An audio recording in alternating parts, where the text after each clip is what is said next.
गाड़ी से निकल कर बाहर आया और हिम्मत करके छत पर लेट गया और वहां से हेल्प हेल्प चिल्ला रहा था। मौके पे पुलिस भी थी एंड एसडीआरएफ भी थी और अग्नि विभाग वाले भी थे, फायर ब्रिगेड वाले भी थे। किसी ने उसकी मदद नहीं करी। बोल रहे थे ठंडा पानी है, हम नहीं जाएंगे अंदर, इसमें सरिया है अंदर, हम नहीं जाएंगे। उन्होंने रस्सी का उपयोग किया लेकिन रस्सी सही जगह पर पहुंच नहीं पाई, मेरे बेटे को सपोर्ट मिला नहीं। उसके बाद वो हाइड्रोलिक वाली मशीन भी आई, काफी लंबी लंबी बड़ी सी, लेकिन तब भी वो लोग रस्सी वहां नहीं पहुंचा सके। जब मैं आया हूँ 1:45 पे यहाँ आया हूँ, मैंने आके देखा है तो एसडीआरएफ वाले सिड्डी पे बैठ के बोल रहे थे कि इसमें ठंडा पानी है, सरिया, हम अंदर नहीं जाएंगे। तैरने के लिए जाता, उसमें तैर कर उसको मदद करता तो मेरे बेटे की जान बच सकती थी। क्यों नहीं गए थे, क्यों नहीं जा रहे थे? वो लोग बोले थे नीचे बहुत सरिया है, जान जोखिम में हम लोग नहीं डाल सकते। 3 विभाग, नोएडा पुलिस, फायर डिपार्टमेंट की टीम, एसडीआरएफ की टीम के लगभग 80 कर्मचारी इस जगह पर मौजूद थे। सुबह में करीब 4 बजे वो एसडीआरएफ की टीम आई। फिर उन लोगों ने 1-2 घंटा तैयार होने में लगाया कि बोट को जाने के लिए स्लोप चाहिए। फिर उन्होंने जेसीबी मशीन मंगाया, स्लोप बनाया। 6 बजे के करीब में रेस्क्यू ऑपरेशन हुआ। फिर मेरे बेटे का बॉडी रिकवर। लड़का 1 घंटा से 2 घंटे, लगभग 1 घंटा 45 मिनट तक लड़के ने खूब अपने बचाने की गुहार लगाई है कि भाई मुझे बचा लो, किसी भी तरीके से बचा लो। थाना नॉलेज पार्क अंतर्गत ये घटना, बहुत दुखद घटना घटित हुई है। हम लोग उनके परिवार के साथ खड़े हैं। तो आदाब, नमस्कार, गुड इवनिंग, सत श्री अकाल। एक बार फिर आप तमाम लोगों का स्वागत है क्राइम तक की कहानी के इस एपिसोड में। उम्मीद है पूरी फैमिली अच्छी होगी, अपना और अपनों का ख्याल रख रही होगी। ये झलकियाँ थी जो अभी आपने सुनी। इन झलकियों के आगे की जो कहानी है वो मतलब किसी को भी झकझोर देने के लिए काफ़ी है। लास्ट सैटरडे यानी कि 17 जनवरी, उस दिन दिल्ली में काफ़ी घना कोहरा था, गुरुग्राम में भी कोहरा था। रात के करीब 12:10 हुए थे। अचानक नोएडा सेक्टर 150 के टाटा यूरेका अपार्टमेंट में रहने वाले स्टेट बैंक ऑफ इंडिया के डायरेक्टर पद से रिटायर हुए राजकुमार मेहता के मोबाइल पर एक कॉल आता है। नंबर सेव था। ये कॉल राजकुमार के बेटे युवराज मेहता का था। 27 साल के युवराज मेहता गुरुग्राम की एक एमएनसी यानी मल्टीनेशनल कंपनी में काम करते थे और कंपनी थी डन हुम्बी, जो कि सॉफ्टवेयर बनाती है, और युवराज एक सॉफ्टवेयर इंजीनियर। जैसे ही कॉल आया, रात यही आने का लगभग वक्त होता है युवराज का काम से घर लौटने का, तब तक राजकुमार साहब को ये एहसास नहीं था कि ये कॉल अपने साथ क्या मैसेज लेकर आ रहा है। फोन उठाया, दूसरी तरफ से उनके बेटे की लरसती हुई आवाज आई। बेटा अपने पिता से कह रहा है कि पापा, मैं यहाँ एक गहरे गड्ढे में फंसा हूँ, पानी है, मेरी कार उस पानी के अंदर है और अब धीरे धीरे कार पानी के नीचे जा रही हूँ। आसपास कुछ दिखाई नहीं दे रहा कोहरे की वजह से, प्लीज़ मुझे बचा लीजिए, मैं मरना नहीं चाहता हूँ। ये सुनते ही बदहवास बाप पूछता है, बेटे तुम कहाँ हो? वो बताता है कि मैं सेक्टर 150 के जो यूटर्न का मोड़ है, उसी मोड़ के पास एक नाला है और उस नाले के बराबर में एक गहरा गड्ढा, जो एक मॉल जहाँ बनना था, लेकिन उस मॉल का कंस्ट्रक्शन हुआ नहीं कई सालों से, और वो ज़मीन खाली, और उसी ज़मीन में पानी भर गया करीब 7-8 फीट गहरा। पापा ने कहा, घबराओ मत, मैं पहुंच रहा हूँ। बदहवास वो घर से निकलते हैं और पहुंच जाते हैं उस बताए हुए पते पर। वहाँ आवाज़ देते हैं, ढूंढते हैं, पर दूसरी तरफ से उनका बेटा नहीं मिलता। फिर वो फ़ोन करते हैं, कहाँ हो? वो बताता है कि पापा मैं यहाँ। उन्होंने कहा मैं भी यहीं हूँ। तो वो कहता नहीं, आप जो लोकेशन बता रहे हैं मैं उसकी दूसरी तरफ हूँ, आप दूसरे नाले पर पहुँच गए। पिता घबराए हुए फिर वापस भागते हैं और उसकी बताए हुए जगह पर पहुंचते हैं। फ़ोन अब भी ऑन है, बाप बेटे लगातार बात कर रहे हैं। इससे पहले जब पिता फ़ोन सुनकर घर से निकले, तब उन्होंने लगे हाथ 112 नंबर पर कॉल किया पुलिस को और कहा, ऐसे ऐसे मेरा बेटा एक गड्ढे में गिर गया है, कोहरे की वजह से रास्ता दिखाई नहीं दिया और वो पानी में और ख़तरे में, उसकी जान बचा लीजिए। पुलिस ने फ़ौरन रिपोर्ट किया, कहा ठीक है, हमारी टीम निकल रही है। अब पिता मौके पर पहुंच चुके हैं, लेकिन पुलिस का नामो निशान नहीं। पिता लगातार फ़ोन पर है अपने बेटे के साथ। बेटा कह रहा है, पापा अब धीरे धीरे गाड़ी पानी के अंदर जा रही हूँ, शायद ये दलदल है, मुझे बचा लीजिए। पापा कहते हैं, परेशान मत हो, पुलिस को फ़ोन कर दिया, वो लोग आ रहे हैं तुम्हें बचाने के लिए। अब कोहरा ऐसा कि कुछ दिखाई नहीं दे रहा है, तो पापा कहते हैं कि बेटा तुम दिखाई नहीं दे रहे हो, कहाँ हो? कहता मैं यही हूँ आपके सामने, पर क्या कि कुछ नज़र नहीं आ रहा है। तब बेटे ने अपने मोबाइल की लाइट जलाई और लाइट जलाकर कहता है कि पापा देखो मैं इस तरफ हूँ। जब लाइट जली एक रोशनी दिखी तो पापा को दिखाई दिया अंधेरे में कोई रोशनी आ रही है, बेटा अब भी दिखाई नहीं दे रहा। फिर बेटा कहता है कि अब पानी कार के अंदर भरना शुरू हो गया, मैं किसी तरीके से कार की सीट से निकलकर कार की छत पर आ गया हूँ। नीचे दलदल भी है, पानी भी है। धीरे धीरे कार नीचे की तरफ, बेटा कार की छत पर। कहता पापा मुझे बचा लो, मैं मरना नहीं चाहता हूं। करीब रात के 12:10 पर बेटे ने कॉल किया था। अगले 15 मिनट के अंदर अंदर पिता उस जगह पर थे। पुलिस को फ़ोन किया जा चुका था, लेकिन पुलिस आती है करीब 25 मिनट के बाद। पुलिस मौके पर आती है, पिता अब हाथ जोड़ा, मेरे बेटे को बचा लो, सामने है। पुलिस कहती है दिखाई नहीं दे रहा। उन्होंने कहा वो रोशनी जो दिखाई दे रही वही है। पुलिस वाले झांकते हैं, देखते हैं, कहते हैं इधर तो गहरा पानी है, ठंड है, कड़कड़ाती सर्दी है, इस पानी में कैसे उतरे? और हमारे पास ऐसे बचाने का कोई तरीका ही नहीं है। पिता हाथ जोड़ते हैं। पुलिस वाले कहते हैं रुकिए मैं कुछ करता हूँ। पुलिस वाले फायर ब्रिगेड को फ़ोन करते हैं। फिर उन्हें लगता है कि पता नहीं फायर ब्रिगेड से भी हो पाएगा कि नहीं। तब एसडीआरएफ को फ़ोन किया जाता है, जो ऐसे बचाव कार्य में महारत हासिल रखती है। इन दोनों को किया, इधर पुलिस वाले खड़े हुए हैं। बेटा लगातार फ़ोन पर पापा से गुहार लगा रहा है। वक्त बीत रहा है। तभी वहाँ से एक डिलीवरी बॉय गुजर रहा था। उसने देखा यहाँ पे पुलिस है, पिता चीख रहे हैं, रो रहे हैं। और फिर उसने सुना कि पुलिस वाले से वो कह रहे हैं कि मेरे बेटे को बचाओ, और पुलिस वाले कह रहे हैं कि हम इस ठंडे पानी में उतर नहीं पाएंगे। बेटे तक पहुंचना तो दूर की बात है। पता नहीं क्या हुआ, उस डिलीवरी बॉय को लगा कि ये क्या हो रहा है। सामने पूरी पुलिस वाले खड़े हैं, पर बचाने के लिए कोई आगे नहीं जा रहा। तब तक कुछ 2-4 राहगीर जो थे वो भी पहुंच चुके थे, अपनी कार रोकी साइड में। हालांकि कोहरा भी बहुत घना, लेकिन सब जानते हुए भी कोई मदद के लिए आगे 2 हाथ नहीं बढ़ रहा। उस डिलीवरी बॉय को बड़ा अजीब लगा। उसका नाम मोनिंदर था, है बल्कि। उसने भी कहा कि अरे बचाओ। पुलिस वालों ने कहा भैया हम कैसे जाएं, पानी ठंडा है। तब तक फायर ब्रिगेड वाले आ गए। फायर ब्रिगेड वाले भी वहाँ पहुँचकर उसके बाद कह रहे हैं कि हम कैसे जाएं, कैसे बचाएं, हमें पता नहीं। मोनिंदर को लगा ये क्या तमाशा, एक शख्स सबकी नज़रों के सामने धीरे धीरे मौत की तरफ बढ़ रहा और कोई मदद के लिए आगे नहीं आ रहा। उस डिलीवरी बॉय ने कहा कोई बात नहीं, मैं उतरूंगा। उसी ठंडे पानी में जिसमें उतरने से नोएडा पुलिस, फायर ब्रिगेड के लोग और तब तक एसडीआरएफ की टीम भी आ गई थी। कोई आगे नहीं बढ़ रहा।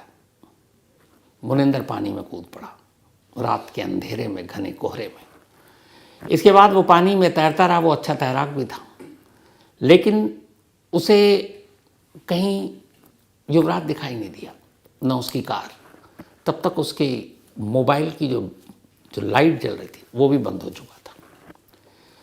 20-25 मिनट तक या लगभग आधे घंटे तक मोनिंदर उस रात, जब तापमान 3-4 डिग्री भी नहीं, उस ठंडे पानी में तैरता रहा, एक ऐसे शख्स को बचाने के लिए जिसे वो जानता तक नहीं। और दूसरी तरफ वो पुलिस, वो फायर ब्रिगेड, वो एसडीआरएफ की टीम वहीं पर है, जिनका काम ही है, फ़र्ज़ है, जिम्मेदारी है लोगों को बचाना। वो किनारे बैठे हुए तमाशबीन की तरह तमाशा देख रहे हैं। आधे घंटे की मेहनत के बाद मोनिंदर को लगा कि अब वो और ज़्यादा पानी में नहीं रह सकता, जम जाएगा। वो वापस किनारे पर आता है। कहता मैंने पूरी कोशिश की, पर मुझे वो लड़का दिखाई नहीं दिया, ना उसकी कार। अब इधर एसडीआरएफ की टीम भी है, फायर ब्रिगेड वाले भी हैं, पुलिस वाले भी हैं। ये 3 अलग अलग एजेंसियों के करीब 80 जवान अफसर धीरे धीरे करके वहाँ इकट्ठा हो गए। रात के करीब 1:45 हुए, 1:45, मतलब युवराज को उस पानी में, उस कार से गिरते हुए उस गड्ढे में 1:45 घंटे हो चुके थे, लगभग 85 मिनट। मोबाइल कट जाता है। जिस फ़ोन से बाप और बेटे बात कर रहे थे वो संपर्क टूट जाता है, मोबाइल की लाइट बंद। पिता अब आवाज़ दे रहे हैं बिना फ़ोन के कि युवराज तुम कहाँ हो, ठीक हो। दूसरी तरफ से कोई आवाज़ नहीं आ रही। धीरे धीरे वक्त बीतता है। 4 बजे के आसपास एसडीआरएफ की टीम अपनी अब तैयारी शुरू करती है। आने के बाद भी टाइम लिया कि अब कैसे करना है। इससे पहले ये हुआ कि फायर ब्रिगेड और एसडीआरएफ की टीम रस्सी फेंकती है अंधेरे में उसी पानी की तरफ, कि शायद वो रस्सी युवराज तक पहुंच जाए और वो उसे पकड़कर बाहर आ जाए। रस्सी भी छोटी पड़ गई और रस्सी वहाँ तक पहुँच ही नहीं पाई। पिता वहाँ मौजूद तमाम पुलिस, एसडीआरएफ और फायर ब्रिगेड वाले के सामने गिड़गिड़ा रहे हैं कि क्या आप में से कोई स्विमर, कोई तैराक नहीं है जो तैराकी जानता हो? अगर जानता हो तो पानी में उतर जाए, मेरे बच्चे की जान बच सकती है। पर वहाँ कोई भी पानी में उतरने को तैयार नहीं। पुलिस वालों ने कहा कि इस जहाँ पे वो गड्ढा है उससे पहले जो दीवार है वहाँ पर लोहे की सरिया है, अगर रात के अंधेरे में गए सरिया चुभ सकता है, कुछ भी नुकसान हो सकता है, और पानी बहुत ठंडा है, उतर नहीं सकते। 4 बजे एसडीआरएफ की टीम ने अपने ऑपरेशन की शुरुआत की। जैसे भी जो उतरना है पानी में, 2 घंटे तक तैयारी की। इसके बाद 6 बजे अब सुबह होने लगी। राहगीर, गाड़ियाँ गुजर रही हैं, वो सब भी भीड़ देखकर रुक रहे हैं। पर तब तक 6 घंटे हो चुके थे। युवराज को उस जगह गिरे हुए, मोबाइल बंद हो चुका था, बत्ती बुझ चुकी थी, कार कहीं दिखाई नहीं, युवराज खुद नजर नहीं आ रहा। 6 बजे एसडीआरएफ की टीम उस पानी में उतरती है, इधर उधर तलाशती है, फिर बाहर आती है युवराज को लेकर। पानी में गिरने के 6 घंटे बाद नाकामी में लिपटी ये कामयाबी एसडीआरएफ को तो मिल गई, लेकिन युवराज जब बाहर आया तब जिंदगी नहीं थी, सांसें रुक चुकी थी। युवराज की लाश बाहर आई थी, युवराज जिंदा बाहर नहीं आया। 3 एजेंसियां, 80 से ज़्यादा लोग, 6 घंटे का वक्त, और एक शख्स जो एक भरे पूरे शहर के बीचों बीच 6-7 फीट गहरे पानी में कार समेत गिरा है, उसको बचाया नहीं जा सका। हम बड़े बड़े ऑपरेशन, बड़े बड़े बचाव राहत काम की बातें करते हैं। यहाँ नोएडा जैसे शहर के अंदर एक नौजवान 6 घंटे पानी में, 1.25 घंटे फ़ोन पर लाइव, और फिर भी उसकी ज़िंदगी बचाई नहीं जा सकी। ये युवराज की कहानी है, 27 साल के युवराज की। पिता राजकुमार स्टेट बैंक ऑफ इंडिया में डायरेक्टर के पद से रिटायर हुए। युवराज की मां की कुछ साल पहले ही बीमारी से मौत हो गई थी। युवराज और उसकी सिर्फ एक बहन अपने पिता के साथ रहते थे। अभी हाल में ही युवराज की बहन की शादी हो गई। बहन शादी कर यूनाइटेड किंगडम पहुंच गई, यानी ब्रिटेन, और वो वहीं रह रही थी अपने पति के साथ। यहाँ नोएडा सेक्टर 150 के इस टाटा यूरो के अपार्टमेंट में युवराज अपने पिता के साथ रह रहा था। जिस जगह पर यह हादसा हुआ वहाँ से उसका अपार्टमेंट करीब 600-800 मीटर की दूरी पर। जिस जगह यह हादसा हुआ वहाँ से पुलिस चौकी कुछ ही दूर पर। जिस जगह यह हादसा हुआ वहाँ से पुलिस स्टेशन भी बहुत दूर नहीं। हाँ, एसडीआरएफ की टीम गाजियाबाद से आई थी, फायर ब्रिगेड की टीम भी नोएडा से ही आई थी। हुआ ये था कि 17 जनवरी यानी सैटरडे को युवराज रोज़ाना की तरह गुरुग्राम अपनी कंपनी में गया था नौकरी करने के लिए। पेशे से सॉफ्टवेयर इंजीनियर था। अचानक सैटरडे को दिल्ली में वापस कोहरा लौटा था। फ्राइडे तक मौसम ठीक था, साफ था। उस दिन कुछ घना कोहरा था। सेक्टर 150 अपने घर से महज कुछ 100 मीटर की दूरी पर एक सेक्टर 150 पे एक यू टर्न है। वहाँ तक युवराज ठीक पहुँचा। युवराज के फादर के हिसाब से उसने हमेशा कानून का पालन किया, कभी उसने गाड़ी तेज़ नहीं भगाई। वहाँ तक ठीक पहुँचा। अब जहाँ पर यू टर्न लेना था उसके बाद सामने एक बहुत नीची सी दीवार है। उस दीवार के पीछे नाला है और नाले के बाद वो जो खुली सी जगह है जहाँ पानी जमा हुआ है। वो पूरा फील्ड जो है वो असल में किसी मॉल को बनाने के लिए लिया गया। मॉल का कंस्ट्रक्शन रुक गया, लेकिन अथॉरिटी ने ना वहाँ पे दीवार खड़ी की, ना उस पानी को निकालने की कोशिश की। और जहाँ से यू टर्न है वहाँ आगे ना कोई बैरिकेडिंग, कुछ नहीं लगाया। अब आप ऐसे समझिए कि एक शख्स सामने से चला आ रहा है, यहाँ से उसे यू टर्न लेना है, और अगर यू टर्न नहीं लेता और यहाँ से सिर्फ वो 5 से 10 मीटर आगे जाता है तो सामने नाले में गिरेगा। और दीवार घुटने से भी नीचे तक की है, मतलब बचाव का कोई मतलब नहीं।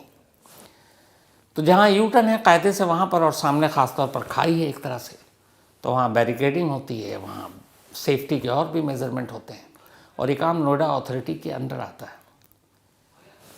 तो जब युवराज वहाँ पहुँचा तो यू टर्न कोहरे की वजह से यू टर्न दिखाई ही नहीं दिया, न दाएं न बाएं न सामने। उसे लगा ये सड़क अभी भी सीधे जा रही है, तो यू टर्न लेने की बजाय वो सीधे चला गया, सिर्फ 5 से 10 मीटर, और सीधे गया तो गाड़ी सीधे खाई। मतलब अगर आप 20 की स्पीड में भी गाड़ी चला रहे हैं कोहरे में तो भी आपको खाई में वहाँ पे या उस गड्ढे में गिरना तय है, क्योंकि सामने आपको रोकने के लिए कोई ब्लॉकेज नहीं है, कोई भी न बैरिकेडिंग है, न दीवार इतनी ऊंची है कि आपकी कार टकरा कर वहीं रुक जाएगी। ये काम नोएडा अथॉरिटी का था, ये काम ट्रैफिक पुलिस का था कि अगर यू टर्न है तो आपको वहाँ पर सेफ्टी मेजरमेंट लेना होगा। तो जब युवराज आया, अपनी गाड़ी ले गया, कोहरे की वजह से दिखाई नहीं दिया, यू टर्न उसे लगा आगे है, और वो सामने उस गड्ढे में जा गिरा।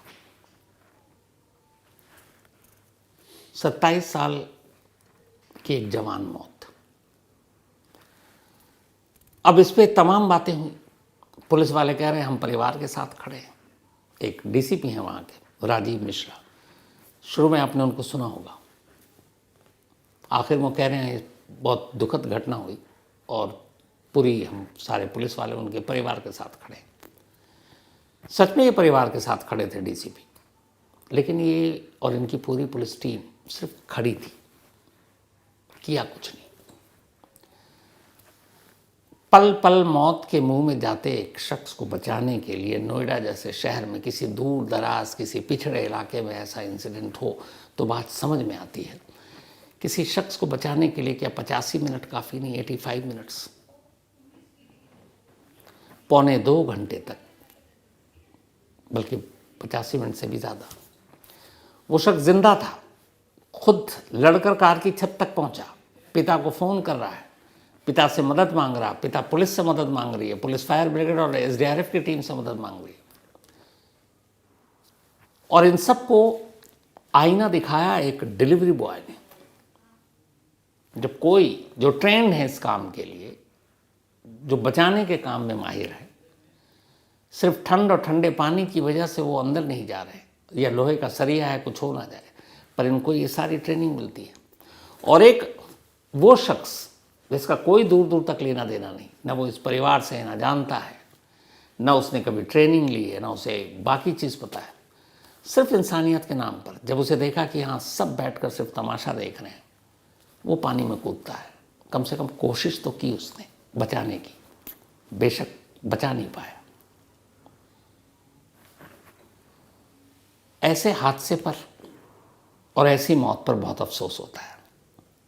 मैं चाहता हूँ आप लोग बताएं कि ये मौत सिर्फ युवराज की हुई है, और क्या ये युवराज की मौत युवराज की ही मौत है, या फिर ये सिस्टम की मौत है, उस सिस्टम की जो दावे तो बहुत करता है। लेकिन अगर नोएडा जैसे शहर में किसी को बचाने के लिए इतना वक्त भी काफ़ी नहीं है, तो फिर कैसा सिस्टम। और अब जब युवराज की मौत को लेकर लोगों में गुस्सा है, सोसाइटी के लोग जस्टिस फॉर युवराज की मांग को लेकर मुहिम चलाने लगे, मीडिया में खबरें आ गई। तब यही कि चलो इनके गुस्से को शांत करते हैं, कुछ एक्शन लेते हैं। तो देर शाम खबर आई कि नोएडा के जो अथॉरिटी के सीईओ हैं उनको हटा दिया गया। स्पेशल इन्वेस्टिगेटिव टीम जांच करेगी युवराज की मौत की। अब इसमें जांच क्या करना, सारी सच्चाई तो सामने है। एक शख्स लाइव अपने फादर के साथ है, मोबाइल के ज़रिए डूब रहा है, कोई बचा नहीं रहा है, कोई पानी में उतर नहीं रहा है। जांच का मतलब हमारे देश में ये होता है लोगों को भटकाना, गुमराह करना।